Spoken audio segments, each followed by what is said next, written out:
अच्छा, अभी तक ऊपर थोड़ा सा रिकैप कर लेते हैं बहुत जल्दी के साथ कि हमने स्टोरेज मैनेजमेंट के कुछ बेसिक से कॉन्सेप्ट देखे थे। यहाँ पे एक चीज़ ऐड और कर लें कि M2 जो ड्राइव है, M2 SSD जिसे बोलते हैं, इसका एक और नाम भी है NVMe।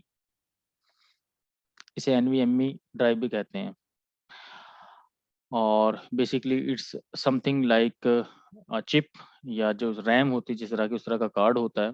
और इसका साइज भी पहले काफ़ी बड़ा था और अब आहिस्ता आहिस्ता छोटा होता चला जा रहा है।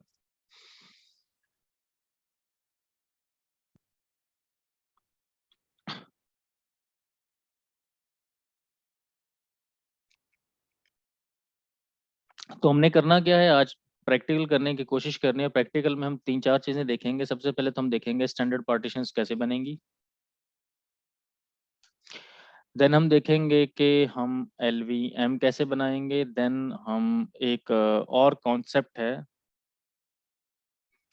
एक नया फाइल सिस्टम आया है, नया थोड़ा एक स्टोरेज का टूल इन्होंने ऐड किया स्ट्रैटिस के नाम से, इसको देखेंगे। देन हम एक और जो है वर्चुअल डिस्क ऑप्टिमाइज़र, ये एक नया टूल है, या एक इन्होंने नया इसमें एडिशन किया है स्टोरेज में। ये चार हमारे टॉपिक्स होंगे जिनको आज हमने क्लियर करना है और प्रैक्टिकल करके देखना है। मैं बहुत डीप डिटेल में तो नहीं जाऊंगा, बहुत डीप डिटेल में तो इसका पूरा एक कोर्स है। लेकिन मैं कोशिश ये करूंगा कि एग्जाम पॉइंट ऑफ व्यू से जो हमारे कॉमन टॉपिक्स हैं, जहाँ से आपको एग्जाम आना है, जो जो ऑब्जेक्टिव्स हैं एग्जाम के, वो हम सारे कवर करेंगे इसमें। और इंशाल्लाह when you will perform the exam you will see कि इस ट्रेनिंग को अटेंड करने के बाद आपके पास कोई ऐसा क्वेश्चन नहीं रहेगा जो आपको डाउट क्रिएट करे कि ये चीज़ हमने शायद सेशन में नहीं पढ़ी थी। चूंकि मैं खुद एग्जाम से 2 से 3 दफ़ा जो है ना इस प्रोसेस से गुजरा हूँ, तो आई एक्चुअली नो के जो स्टूडेंट एग्जाम देने जाते हैं, ट्रेनिंग लेने के बाद में उन्हें कितने कितने डाउट्स उनके जहन में होते हैं, जिसकी बेस पे समटाइम वो ड्यूरिंग द एग्जाम कंफ्यूज हो रहे होते हैं, या एक क्वेश्चन को उस कॉन्फिडेंस के साथ वो परफॉर्म नहीं करते जो उन्हें करना चाहिए। तो मेरे पास ये एक मशीन है जो कि मैं नॉर्मली यूज़ करता हूँ ट्रेनिंग्स के लिए। बट इस मशीन के साथ कुछ इशू ये है कि इसमें मैंने कोई एडिशनल ज़्यादा हार्ड ड्राइव्स ऐड नहीं की। एक मेरे पास और वर्चुअल मशीन है, दैट इज़ दिस वन, जिसके साथ मैंने अंडरस्कोर स्टोरेज भी ऐड किया है। और इसमें अगर आप देखें इसकी सेटिंग्स खोल के, तो जितनी देर तक ये बूटअप होता है, यू विल सी कि इसमें मल्टीपल ड्राइव्स मैंने ऐड की हुई हैं। यहाँ पे जो गौरतलब बात है वो है कि हर हार्ड डिस्क के सामने लिखा है SCSI, but when you will see this machine और इस पे ड्राइव पे जब मैं क्लिक करता हूँ तो यहाँ पे लिखा हुआ है NVMe। तो इन दोनों में फ़र्क क्या है? बेसिकली फ़र्क है इंटरफेस का। जब भी जिस भी ड्राइव के साथ साटा लग जाए या सैस लग जाए, SSD M1 हो, 2 हो, 3 हो, तो जो उस इंटरफेस के साथ ड्राइव है उसको उसको हम कहते हैं टाइप ऑफ SCSI ड्राइव्स। अब SCSI के बाद नई टेक्नोलॉजी जो NVMe की आ गई है, तो हमारे जो लेटेस्ट कार्ड हैं, खासतौर पे NVMe कार्ड भी जिन्हें हम बोलते हैं M2 को, तो ये सारे के सारे चिप बेस्ड हैं। इनके लिए आपको एडिशनल किसी कनेक्टर की जरूरत नहीं पड़ती, बल्कि ये बोर्ड में डायरेक्टली इंसर्ट होते हैं, बोर्ड के साथ डायरेक्टली लग जाते हैं, जैसे कि आपकी रैम लग जाती है। तो अगर तो आपने कंप्यूटर के अंदर RHL ऑन से ऑनवर्ड ये वाली हार्ड ड्राइव ऐड की है, जो कि मैं यहाँ पे दिखाने भी लगा हूँ ताकि आपको फ़र्क का थोड़ा सा पता चल जाए, दिस वन। अभी आप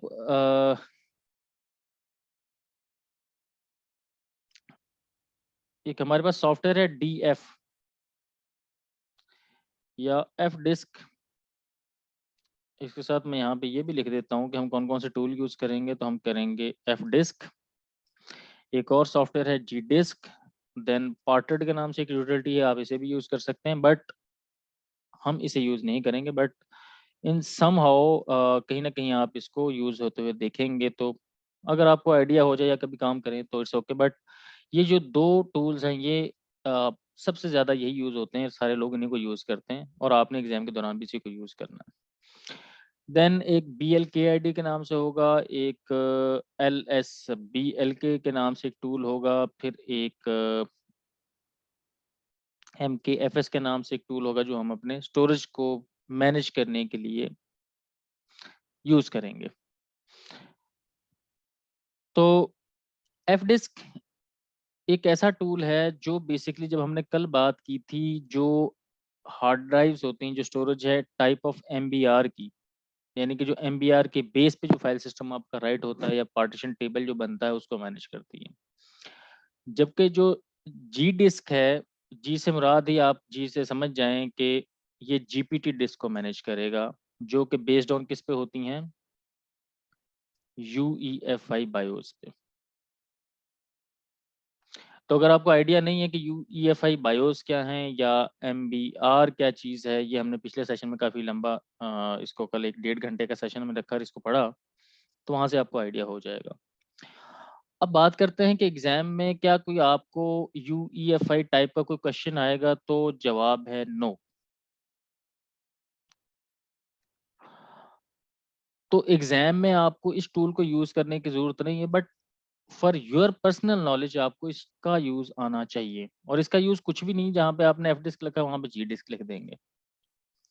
और जब इसके थ्रू कोई भी पार्टीशन बनाएंगे, तो वो जो पार्टीशन होगी वो GPT टाइप की होगी, जबकि एफ डिस्क के थ्रू जो भी पार्टीशन बनेगी वो MBR टाइप की होगी। और MBR के साथ एक लिमिटेशन क्या है, जो हमने कल भी डिस्कस किया था, कि यहाँ पे आपकी जो पार्टीशन है वो बनेंगी प्राइमरी, और प्राइमरी के बाद आपकी एक्सटेंडेड, और एक्सटेंडेड के में फिर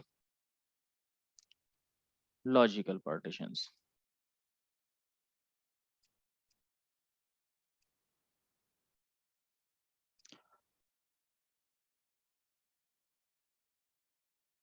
अच्छा, अब एग्जाम के अंदर अभी रिसेंटली एक बंदे ने एग्जाम दिया है, और he has quite good experience in Linux administration, but at the time of exam he was confused. और जो उसने मुझसे खुद कहा कि अब्बास, मैं जो है ना 15 मिनट के लिए बिल्कुल कंफ्यूज था, और मुझे ऐसे लग रहा था कि शायद मैंने 2 से 4 क्वेश्चंस गलत कर दिए। इवन उसे अपने आप पे यकीन नहीं आ रहा था कि वो एग्जाम पास करेगा, बट मैं उसे उम्मीद दिला रहा था कि कोई इशू नहीं, आप पास कर जाएंगे, आई नो कि आप कर लेंगे पास। वो पास तो हो गया, बट बहुत कम मार्जिन के साथ, ओनली 5 नंबर्स। 210 वाला बंदा पास होता है, 214 उस बंदे के नंबर आए। आफ्टर द एग्जाम वो अभी तक ये सोच रहा है कि इतना बड़ा एक्सपीरियंस लेके भी मैंने इतने थोड़े से नंबर कैसे ले लिए। तो रीजन इज दैट कि एग्जाम के अंदर, मैंने कल भी आपको बताया था, हर सेशन में ये बात बताता हूँ कि ट्रिक्स और आपकी जो सेल्फ इंटेलिजेंस है ड्यूरिंग द एग्जाम, वो बहुत काम आएगी आपके।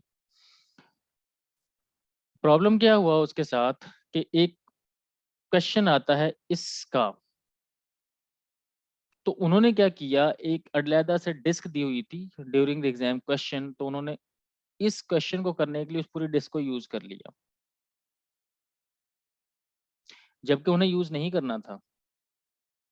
वहां पे अगर वो इसके साथ थोड़ा प्ले कर लेते, जो कि उनको आइडिया था, बट उनके जहन में ये ट्रिक नहीं आया कि इसको ऐसे भी किया जा सकता है। तो जब हम किसी बंदे की बात करते हैं कि इसका एक्सपीरियंस ज्यादा है, तो एक्सपीरियंस ज्यादा उसका काम करने का नहीं होता।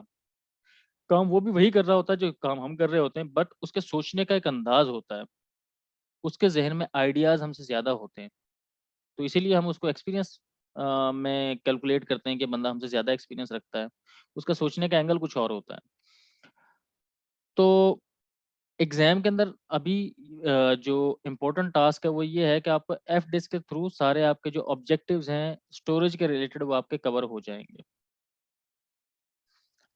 और आपको जी डिस्क की ज़रूरत नहीं पड़ेगी। अगर आपको कोई क्वेश्चन आ जाए स्पेसिफिक, एग्जाम में पूछ ले आपसे कि आप जो है ये question by using GPT partition table करें, तो जब भी आप जीपीटी पार्टीशन टेबल बनाते हैं, तो जो जीपीटी पार्टीशन टेबल है वो इंटायर डिस्क पे अप्लाई होता है। तो एग्जाम में उसने सेपरेट डिस्क दी होगी फिर इस काम को करने के लिए, और एग्जाम में डिस्क एक ही होती है, या दो होंगी अगर उसने किसी और वजह से कोई दी है डिस्क। तो then in that case you will have problem. तो इसलिए ये क्वेश्चन पेपर में आता नहीं, but conceptually you must know about this. अब आपका दिल करे जीपीटी पार्टीशन टेबल पार्टीशन का जो क्वेश्चन है वो आप पार्टेड के थ्रू कर लें, चाहे जी डिस्क के थ्रू कर लें। जी डिस्क को कर इसलिए लोग यूज करते हैं कि सेम सिंटेक्स है जो एफ डिस्क का है, बस एफ डिस्क की जगह पे आपने जी डिस्क लिखना है, सारा काम बाकी वही है। तो इस मशीन पे वापस आता हूँ और मैं एक चीज दिखाना चाहता हूँ आपको। एफ डिस्क हाइफन एल करूंगा तो ये मुझे शो करवाएगा कि मेरे पास एल से मुराद लिस्ट है। तो एफ डिस्क एक यूटिलिटी जिसकी मैं बात कर रहा था, और इसने मुझे बताया कि डेव डेव डायरेक्टरी का हमने पढ़ा है कि डेव एक ऐसी डायरेक्टरी है जिसके अंदर डिवाइसेस पड़ी होती हैं, और डिवाइसेस कुछ भी नहीं है, basically some of configuration files. तो लिनक्स में हर डिवाइस एक कॉन्फ़िगरेशन फाइल है या एक फाइल है। यानी कि जब हम कहते हैं कि ये डिवाइस सिस्टम में इंस्टॉल होगी तो लिनक्स के केस में एक फाइल क्रिएट हो जाती है जिसको हम उस डिवाइस का नाम दे देते हैं। तो स्लैश डेव में NVMe0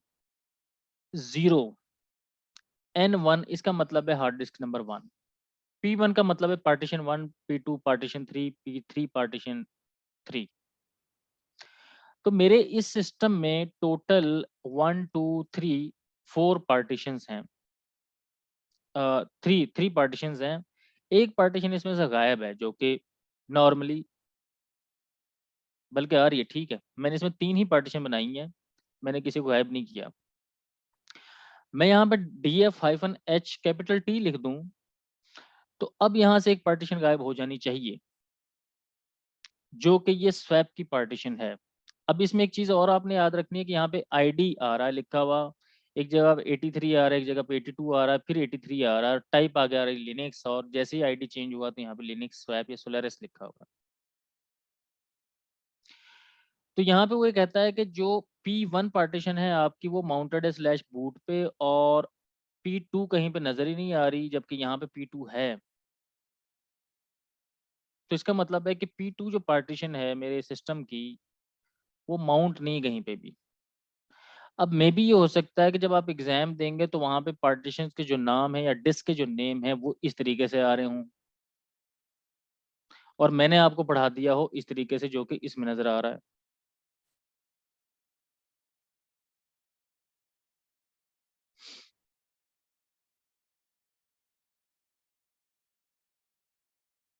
यहाँ पे भी एफ डिस्क हाइफन एल में जब प्रेस करूंगा तो यू विल सी कि यहाँ पे भी कहीं पे भी NVMEN नहीं लिखा आ रहा, बल्कि यहाँ पे SDA आ रहा है लिखा हुआ। तो बस फर्क इतना है कि अगर तो आपकी जो स्टोरेज है वो SCSI यानी कि सीरियल इंटरफेस पे लगी हुई है तो फिर वो इस तरह से नेमिंग कन्वेंशन आएगी, और अगर ऑन बोर्ड डायरेक्ट चिप के साथ लगी हुई जो कि लेटेस्ट टेक्नोलॉजी है तो फिर आपके पास नेमिंग कन्वेंशन इस तरीके से आएगी NVMe0N1।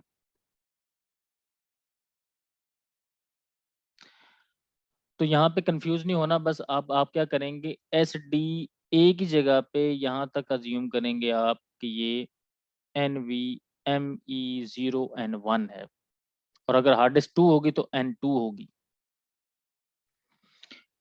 और फिर आगे उसकी पार्टीशंस होंगी। एग्जाम में आपको ये वाला स्ट्रक्चर मिलेगा, बट अगर आपको दूसरा आ जाए तो आपने उसको उस तरीके से डील कर लेना है। दूसरी जो इम्पोर्टेंट बात है, ड्यूरिंग द एग्जाम आपको एक और इशू फेस करना पड़ सकता है, वो ये है कि एग्जाम के लिए जो मशीन आपको दी गई होती है, अभी एग्जाम में पहले RHL 7 तक एक मशीन होती थी जिस पे आपने सारा काम करना होता था। अभी जब आप एग्जाम देने जाएंगे तो 2 मशीनें होंगी जिस पे आपने काम करना होगा, मशीन A और मशीन B। तो कुछ काम आपने मशीन A पे काम करना होगा, कुछ मशीन B पे काम करना होगा। अकॉर्डिंग टू क्वेश्चन आपने वो सारा उसने सिनेरियो बिल्ड करके दिया होता है, आप उसको मैनेज कर लेंगे। तो अब वो जो वर्चुअल मशीन है, ये देखें ना, जो मैंने VMware, ये बैकएंड जो इसका हाइपरवाइजर है वो है VMware, अभी जो मैं यूज कर रहा हूँ। VMware क्या करता है कि जो आपके बोर्ड की कॉन्फ़िगरेशन होती है उसको एक्चुअली जो है ना सिमुलेट करके लेके आता है आपके सामने। यानी कि आपको रियलिटी के ज्यादा करीब लेके आता है कि आपको पता ही ना चले कि आप किस सिस्टम पे काम कर रहे हो, आपको लगे कि आप एक्चुअल सिस्टम पे, फिजिकल सिस्टम पे काम कर रहे हो, हालांकि तो आप वर्चुअल मशीन पे काम कर रहे होते हैं। तो अगर आपके पास हाइपरवाइजर हो KVM, सॉरी,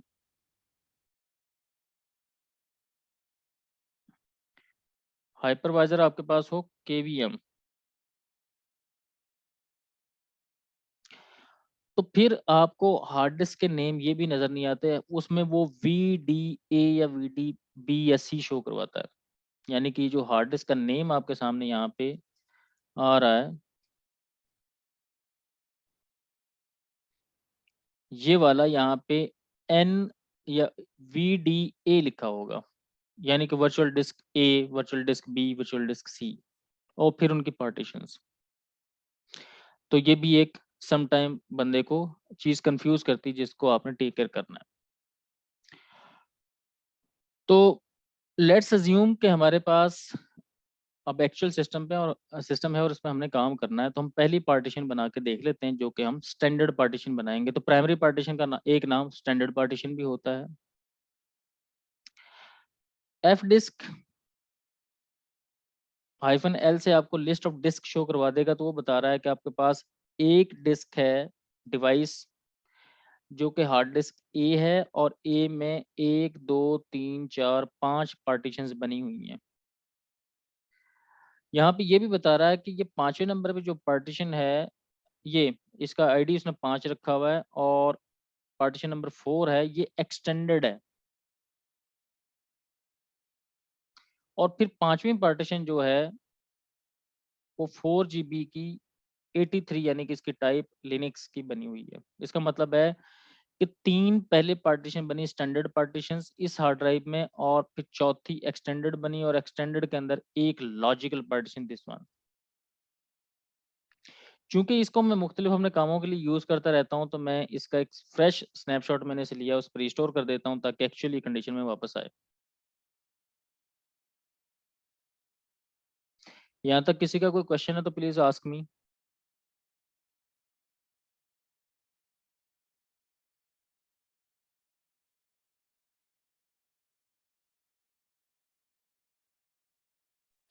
अब्बास भाई, वो एक्सटेंडेड का थोड़ा सा बता दें कि वो किस तरह डिफर कर रही है लिनक्स वाले से, यानी कि वो आपने एक अलग अटैच की है या माउंट की है उसके ऊपर इस मशीन पे। ये अभी बता देते हैं। अभी देखें, मैंने कहा कि मुझे एफ डिस्क -L से बताओ कि मेरे सिस्टम में डिस्कें कितनी हैं, तो उसने पहली डिस्क बताई, उसने यहाँ से पढ़ना शुरू किया कि डेव के अंदर SDA के नाम से एक हार्ड डिस्क है, 100 GB उसका साइज है, इतने बाइट्स की या इतने सेक्टर्स हैं उसके टोटल। फिर वो बताता है कि जनाब इसका सेक्टर साइज इतना है, ये 512 बाइट, जो मैंने कल भी बताया था कि एक सेक्टर का जो साइज होता है हार्ड डिस्क के ऊपर वो 512 बाइट का होता है। फिर डिस्क लेबल टाइप डॉस बता रहा है, फिर इसका ये डिस्क आइडेंटिफायर एक नंबर उसने लिखा हुआ है।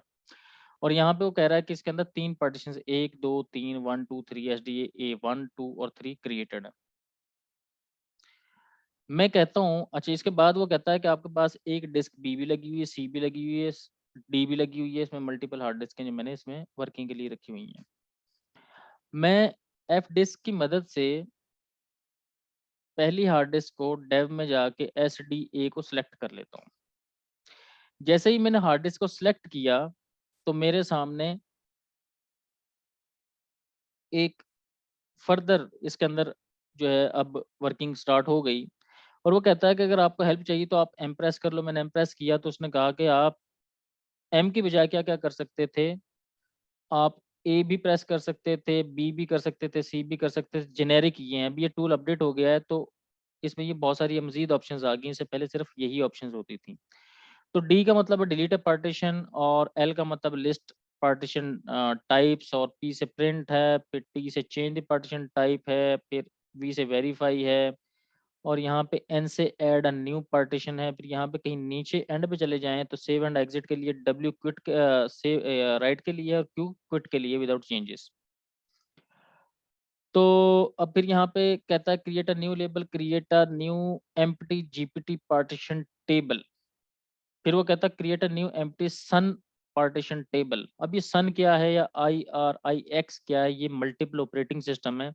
मिसाल के तौर पे IRIX एक ऑपरेटिंग सिस्टम है, इसका एक डिपेंडेंट, हमने अब यूनिक्स की बात की थी कि यूनिक्स के जो ऑपरेटिंग सिस्टम होते हैं वो हार्डवेयर डिपेंडेंट होते हैं, यानी कि ऐसा नहीं है कि आप किसी भी सिस्टम पे उनको इंस्टॉल कर देंगे, उनके लिए स्पेसिफिक हार्डवेयर डिजाइन किया जाता है। और उन ऑपरेटिंग सिस्टम्स के अपने स्पेसिफिक टाइप के फाइल सिस्टम्स होते हैं। तो हम तो उन फाइल सिस्टम्स को यूज कर रहे हैं जो कि डेप्रिशिएट हो गए वहां से, और हमारे लिए ऐसा लग रहा है कि हमारे लिए नई चीजें हैं। एक्चुअली यूनिक के टाइम पे ये खत्म हो चुके हैं, वहां से वहां पे नए फाइल सिस्टम आ गए हैं कि वहां पे सिक्योरिटी और परफॉर्मेंस मैक्सिमम चाहिए होती है। तो वहाँ पे जो नए फाइल सिस्टम आते हैं, जब वहाँ से वो ख़त्म हो जाते हैं, या जो इसका लाइसेंसिंग टाइप है उसके थ्रू जब रीराइट होते हैं तो हमारे सामने ये चीज़ें आती हैं। खैर, हम यहाँ पे बात कर रहे थे कि हमें नई पार्टीशन ऐड करनी है, तो ऐड अ न्यू पार्टीशन के लिए वो कहता है एन। जब मैं नई पार्टीशन ऐड करने लगा तो उसने कहा कि यार पी प्राइमरी के लिए है और ई एक्सटेंडेड के लिए है। मैंने कहा ओके। वो कहता है कि आपने 3 प्राइमरी पार्टीशंस ऑलरेडी क्रिएट की हुई हैं और एक फ्री है, एक्सटेंडेड आपने कोई क्रिएट नहीं की। अब आपका दिल करे तो आप चौथी प्राइमरी बना लो, आपका दिल करे एक्सटेंडेड बना लो। अगर मैं प्राइमरी बनाऊंगा तो फिर इस हार्ड डिस्क में मैं मजीद पार्टीशंस क्रिएट नहीं कर सकता, क्योंकि हमने ये पढ़ा अभी पिछले सेशन में कि हम एक हार्ड डिस्क में स्टैंडर्ड या प्राइमरी 4 पार्टीशंस ही बना सकते हैं, क्योंकि हमारा पार्टीशन जो टेबल है वो मैक्सिमम 64 बाइट का होता है, और 64 बाइट में 2 TB की इंफॉर्मेशन आती है। तो हम एक डिस्क को चाहे 4 पार्टीशंस में डिवाइड कर लें, चाहे हम एक ही पार्टीशन बना लें। अगर हमें 4 से ज़्यादा पार्टीशन चाहिए तो हम क्या करते हैं, चौथे वाली पार्टीशन को एक्सटेंडेड डिक्लेयर करते हैं। फिर एक्सटेंडेड के अंदर लॉजिकल पार्टीशंस बनती हैं, जो कि वो कह रहा है कि कंटेनर फॉर लॉजिकल पार्टीशंस। अब एग्जाम के अंदर भी अगर आपके पास एक ही हार्ड डिस्क है, उस डिस्क के अलावा कोई डिस्क नहीं है, तो आपने चुप करके कुछ नहीं करना, खामोशी से एक्सटेंडेड ई प्रेस कर देना और पांचवी जो चौथी पार्टीशन होगी उसको एक्सटेंडेड बना देना है। तो वो ये कह रहा है कि ये फर्स्ट सेक्टर, आप सेक्टर में साइज बता सकते हैं। मैं कहता हूँ सेक्टर में मुझे बताना नहीं आता। यहाँ पे आप अगर तो सिर्फ एंटर कर देंगे तो जितनी भी रिमेनिंग स्पेस है इस पार्टीशन को मिल जाएगी। और अगर आप स्पेस बता देते हैं, मिसाल के तौर पे ये देखें प्लस साइज, वो कह रहा है केबी में, एमबी में, जीबी में, टीबी में और पेटाबाइट में आप बता सकते हो उसे। तो मैंने कहा कि लेट से 300 एम की या 300 जीबी की पार्टीशन बना दो। तो 300 जीबी तो इसमें स्पेस ही नहीं है, तो मैं सिर्फ एंटर कर दूंगा तो ये जितना भी साइज है उस पार्टीशन को मिल जाएगा। लेट से मैंने सिर्फ एंटर कर दिया तो देखें वो कहता है 43 जीबी की एक्सटेंडेड पार्टीशन मैंने क्रिएट कर दी है। मैंने कहा ओके, जबरदस्त। और मैंने यहाँ से लेट से मैं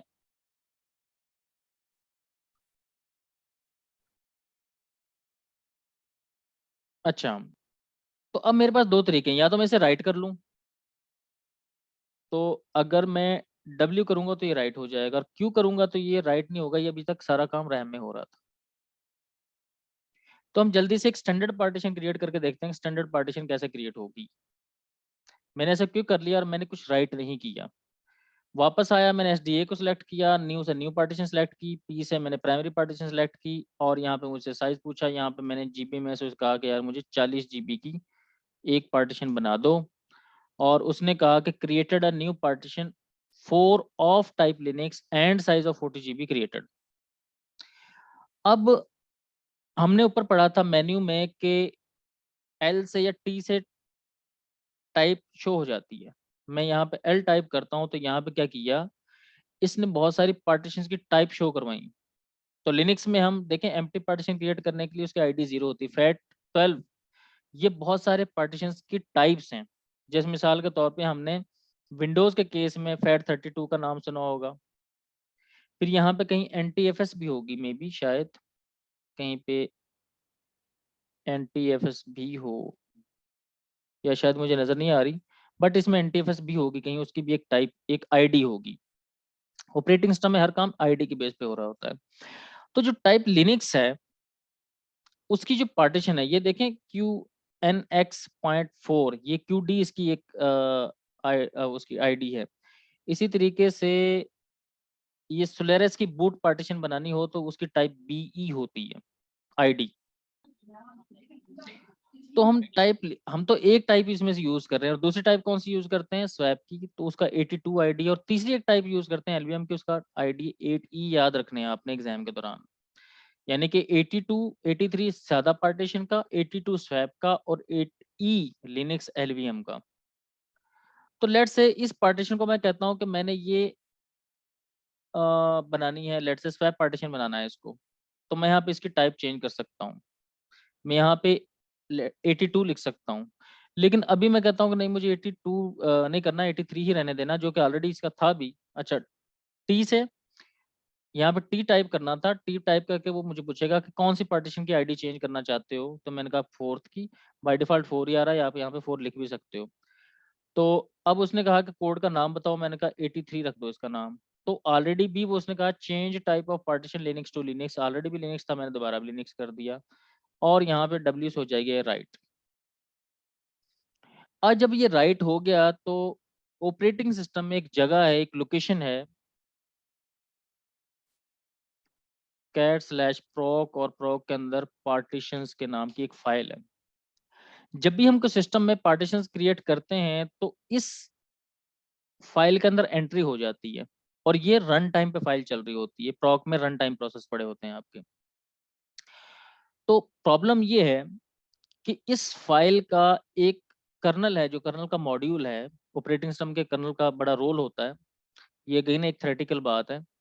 तो कर्नल से आपको पता नहीं चला, कर्नल एक ऐसा ऑपरेटिंग सिस्टम का कंपोनेंट है बेसिकली, जो हार्डवेयर के साथ इंटरेक्ट करता है। तो अभी एफ डिस्क जो है डायरेक्टली हार्डवेयर के साथ तो बात नहीं कर सकता, तो एफ डिस्क ने क्या किया, एक फाइल में एंट्री कर दी, और फिर ऑपरेटिंग सिस्टम का कर्नल ये डिसाइड करेगा कि इस फाइल के अंदर एंट्री क्या है। तो जब भी सिस्टम रीबूट होता है तो इस फाइल के एंट्रीज को चेक किया जाता है। तो अभी कर्नल को कैसे पता चलेगा कि नई कोई एंट्री होगी, तो उसको पता चलाने के लिए हम एक कमांड, एक तो तरीका है कि हम सिस्टम रीबूट कर दें, दूसरा तरीका है कि हम पार्ट प्रोब के नाम से एक टूल है वो चला दें। तो जब पार्ट प्रोब का टूल हम चलाएंगे तो ये देखें कि वार्निंग आ गया अनेबल टू ओपन। ये इसलिए आ रहा है कि हमने इस सिस्टम के साथ डीवीडी को माउंट किया हुआ है। तो मैं अगर इसको डिस्कनेक्ट कर दूंगा यहाँ से, और अभी दोबारा मैं पार्ट प्रोब की कमांड चलाऊंगा, तो एरर नहीं देगा, क्योंकि मैंने डीवीडी को डिस्कनेक्ट कर दिया। डीवीडी तो जाहिर रीड ओनली है, जो मेरा ISO इमेज है, इसलिए उनसे एरर दिया था। तो इससे आपने कंफ्यूज नहीं होना। तो कभी आपको ये एरर इसलिए आएगा कि आपकी डीवीडी माउंटेड होगी कहीं सिस्टम में ISO इमेज।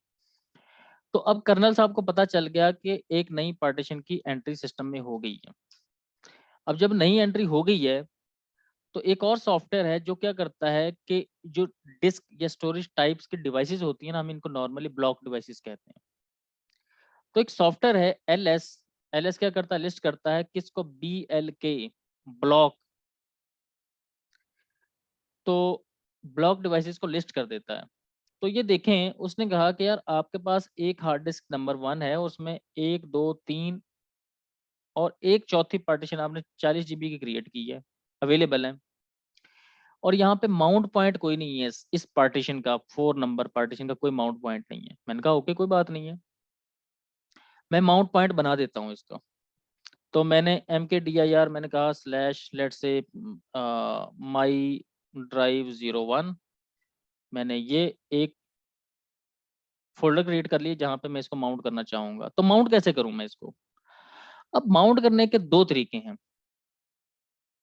एक माउंट करने का तरीका है कि मैं लिखूं माउंट, और फिर मैं बताऊं कि स्लैश डेव में SDA4 को माउंट कर दो किस जगह पे, स्लैश माई ड्राइव पे। तो माउंटिंग हुआ, इशू आ गया। अब यहाँ पे फिर प्रॉब्लम, तो ये जगह जगह पे अब आपके ट्रिक्स आएंगे। इसलिए माउंट नहीं हुआ कि जब आप विंडोज में पार्टीशन बनाते हैं, तो विंडोज में जब आप पार्टीशन क्रिएट करते हो ना, तो उसी टाइम पूछ लेता है ये एंटीवायरस वाली आपने पार्टीशन फॉर्मेट करनी है, या आपने FAT32 वाली करनी है, या EXFAT करनी है। तो हमने जो पार्टीशन क्रिएट किया अभी तक उसमें फाइल सिस्टम नहीं लिखा कोई भी। तो फाइल सिस्टम लिखने के लिए MKFS, जो मैंने अभी आपको पहले बताया था, डॉट कौन सी पार्टीशन की टाइप रखनी है आपने, यानी कि आप पार्टीशन का फाइल सिस्टम कौन सा रखना है। अच्छा, पार्टीशन की टाइप और चीज है और फाइल सिस्टम और चीज है, अगेन मैं बता रहा हूँ। लेट से मैं कहता हूँ ext4 रख दो, किस पार्टीशन का, जी डेव में जाके SDA4। ये इसने इसको फॉर्मेट कर दिया, और जब फॉर्मेट कर दिया तो मैं यहाँ पे ये LSBL के करता हूँ, तो मेरे पास पार्टीशन अभी वही आ रही है। और अब मैं ये जो कमांड चलाऊंगा कि इसे माउंट करो, तो देखें माउंट हो गई है। और दोबारा LSBL कर चला के देखता हूँ तो वो कहता है कि माई ड्राइव पे ये माउंटेड है 40 GB की फाइल, हाँ जो पार्टीशन। बट प्रॉब्लम ये है कि वो कहता है कि यार जब नेक्स्ट टाइम सिस्टम रिबूट होगा तो इसके अंदर एंट्री नहीं होगी, क्योंकि ये जो आपको माउंटिंग नजर आ रही है स्लैश स्वैप और बूट, ये एक फाइल के अंदर कहीं बताई गई है। तो जब भी सिस्टम रीबूट होता है तो हर दफा वो ये वाली कमांड नहीं चलाता, बल्कि एक फाइल को खोल के देखता है, जिन जिन पार्टीशन की एंट्री वहां पे होती है उनको माउंट कर देता है। किस फाइल को खोल के देखता है? तो सर फाइल को खोल के देखता है cat/etc/fs टैब को। और ETC के बारे में मशहूर है कि ETC के अंदर जितनी भी फाइलें होती हैं वो कॉन्फ़िगरेशन फाइलें होती हैं ऑपरेटिंग सिस्टम की। तो यहाँ पे 1 2 3 पार्टीशन की एंट्री की है, तो वही हमें माउंट नजर आ रही थी। हम चौथी की भी एंट्री कर देंगे। अब चौथी की एंट्री कैसे करें? तो हम क्या करेंगे, vim/etc और fs टैब इसको खोल लिया, और इसी Ctrl+Shift+N से मैंने नया टर्मिनल ओपन किया और मैं इसका साइज बड़ा कर लेता हूँ। अब दो तरीके हैं। तो एक तो तरीका ये है कि इसके अंदर मैं एंट्री कर दूं। कैसे एंट्री कर दूं?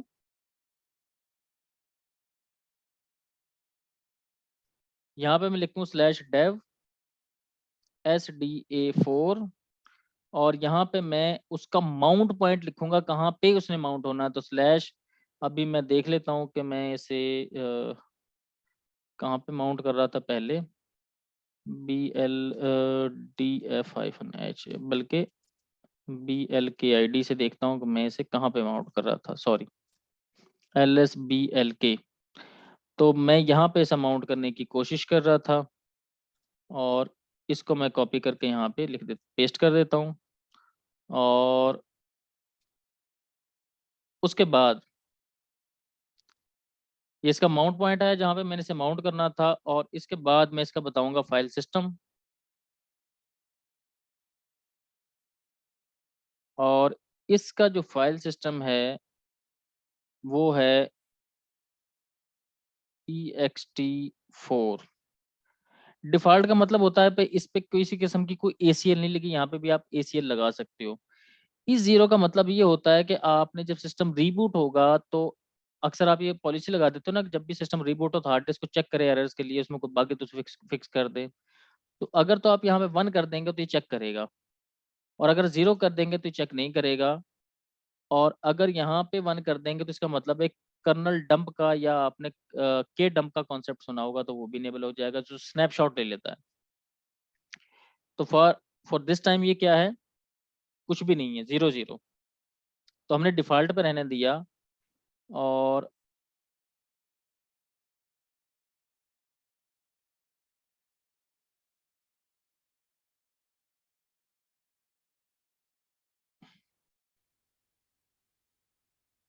मुझे लगता है कि वहां से हमने डेटा इसमें कुछ कॉपी कर लिया, जो कि क्विट कर देता हूँ मैं इसे।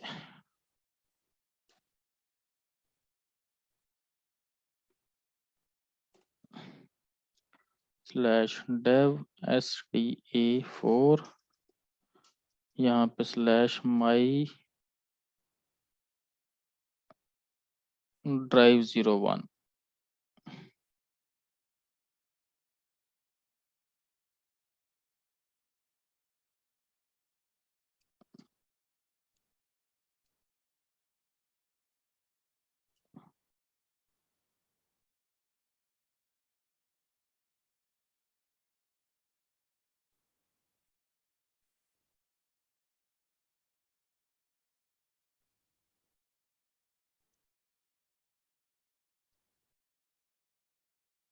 उसका फाइल सिस्टम की टाइप है ext4 DFAULT डिफॉल्ट्स, और 0 और 0, और W करके इसे क्विट कर देंगे हम। और अब हम करेंगे माउंट-A। माउंट क्या करेगा, -A क्या करता है, ETC-FS टैब में सेंटेज को रीड करके माउंट करवा देगा। अभी वहां पे इसने एरर दे दिया, वो कहता है SDA1 already mounted on /boot, और हमने कोई की है यहाँ पे मिस्टेक। इस फाइल में कोई मिस्टेक हो गई है मुझसे।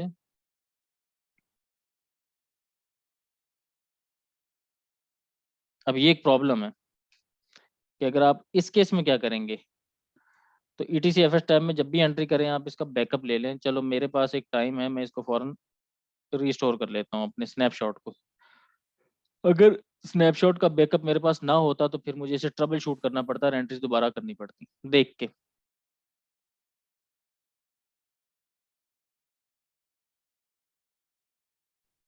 तो वो ट्रबल शूटिंग भी हम कर सकते थे, लेकिन अभी चूंकि ट्रबल शूटिंग का टाइम नहीं है तो मैं इसलिए टाइम ज़ाया ना किए बगैर चाहता हूँ कि मैं जल्दी जल्दी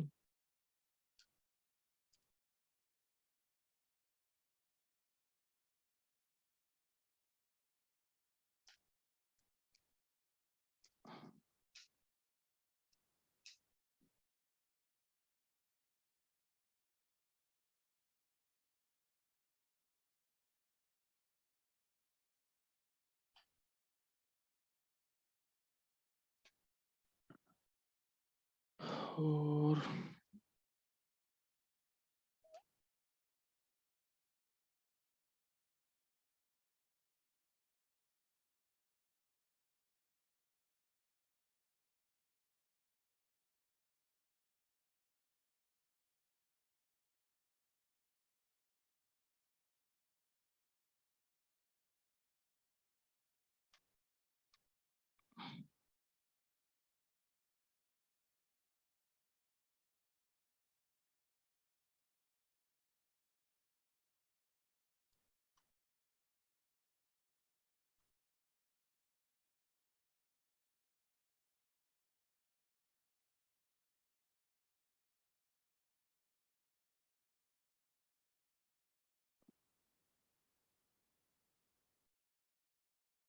ओ सॉरी mkdir/my drive01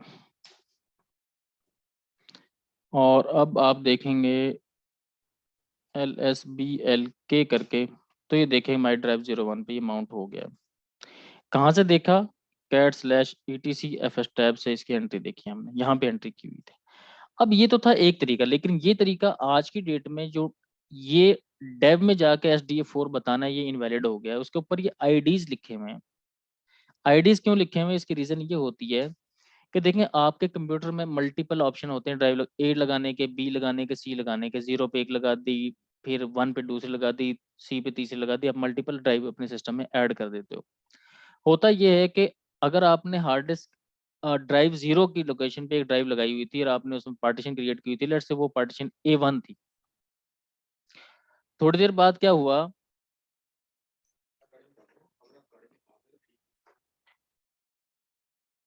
ओके, तो अगर तो आपकी ड्राइव में आप कोई बंदा आके ड्राइव रिप्लेस ए को बी पे लगा देता, बी को सी पे लगा देता, तो आपकी ड्राइव की तो नेमिंग कन्वेंशन ही खराब हो जाएगी।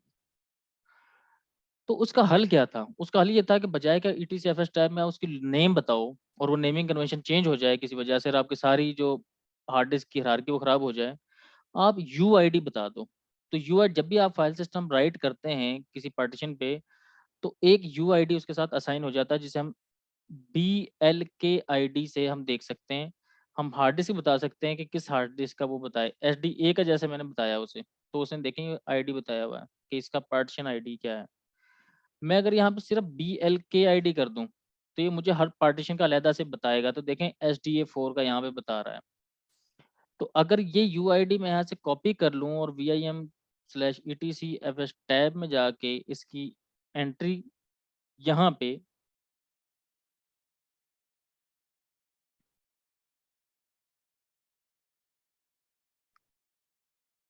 ऐसे कर दूं तो भी कोई इशू नहीं है। तो इससे क्या होगा कि मेरी आईडी हमेशा चेंज नहीं होगी, वो यूनिक रहेगी। और नेमिंग चाहे मैं हार्ड डिस्क को ए से उतार के बी ड्राइव पे लगा दूं, चाहे सी ड्राइव पे लगा दूं, कोई मसला नहीं होगा। इसको मैं सेव करूंगा तो भी मुझे कोई मसला नहीं होगा। Mount-A कर लेते हैं तो ये सही चल रहा है। तो ये स्टैंडर्ड पार्टीशन क्रिएट करने का एक तरीका है।